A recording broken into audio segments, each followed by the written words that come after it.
A new report on policing in the city of Thunder Bay has just been released at this hour.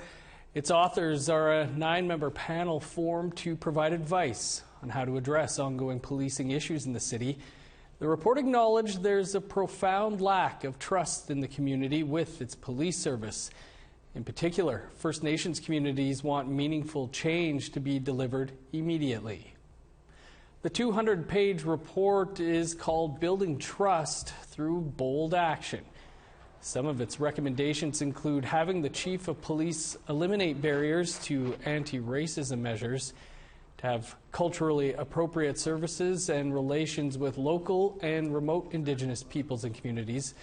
It also suggested the recruitment and promotion of more Indigenous and racialized minorities in the service.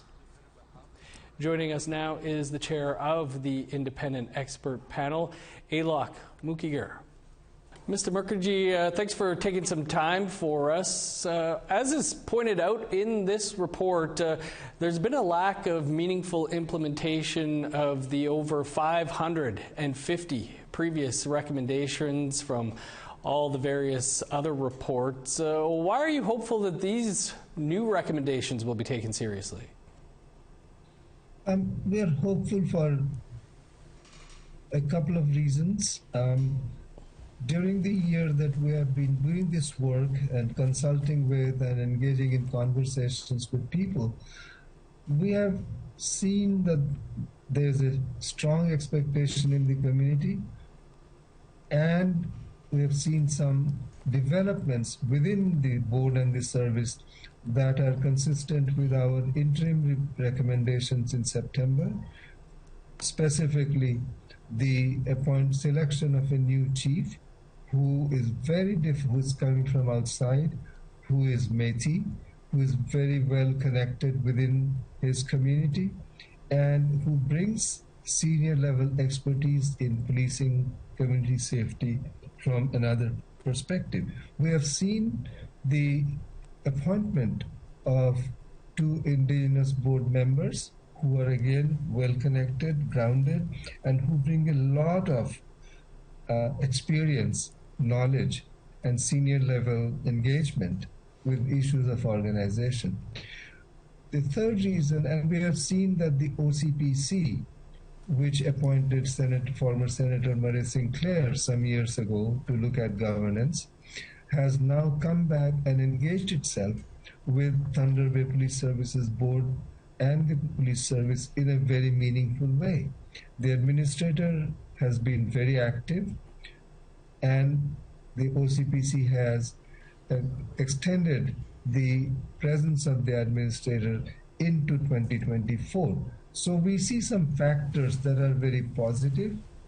The other part why we are hopeful is that we are providing a blueprint for organizational transformation, as opposed to dealing with discrete issues like human rights or mental health or workplace culture. Our proposal is that there are some concrete things that the board needs to do, including its own strengthening its own capacity through board composition, through training, through access to resources. And we are seeing that there is organizational change that the service needs to make so that it has the capacity and the expertise to implement those outstanding recommendations from former Senator Sinclair, from the OIPRD. So our hope is that there is a mood for change. Mm-hmm. There are some pieces that are being put in place that are positive, and the selection of a new chief who brings some attributes that have not been there before. So I think all in all, the conditions are right for change to happen. The City of Thunder Bay already spends about a quarter of its annual budget on policing. There's a push here for more resources for the Thunder Bay Police Service and its board, which will mean, of course, more money. At any point, was the idea of just dismantling the Thunder Bay Police Service considered, as many have called for? Well, the idea was broached by some people in the community. The challenge is, what do you replace it with? Uh, it's not like replacing a car that you can junk one and buy another.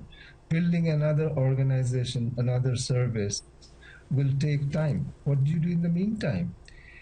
Our view was that if there's a different model of policing that is, and community safety that is developed, where the Thunder Bay Police Service and the First Nations Police Services and OPP develop a formal collaborative model of policing, then I think we can do better.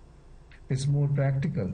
It is doable, but it also means that the federal and provincial governments have to come to the table, because relying only on the revenues of the city of Thunder Bay can take you only thus far. And as you point out, already a quarter of the budget goes to policing. But if the resources are optimized through collaboration, cooperation, working together, drawing on each other's expertise, cultural knowledge, professional knowledge, and so on, we can have a better, more responsive model of policing here. Mr. Mukherjee, unfortunately, we'll have to leave it there, but appreciate you taking some time. Good luck with your meeting tonight. Thank you for asking me.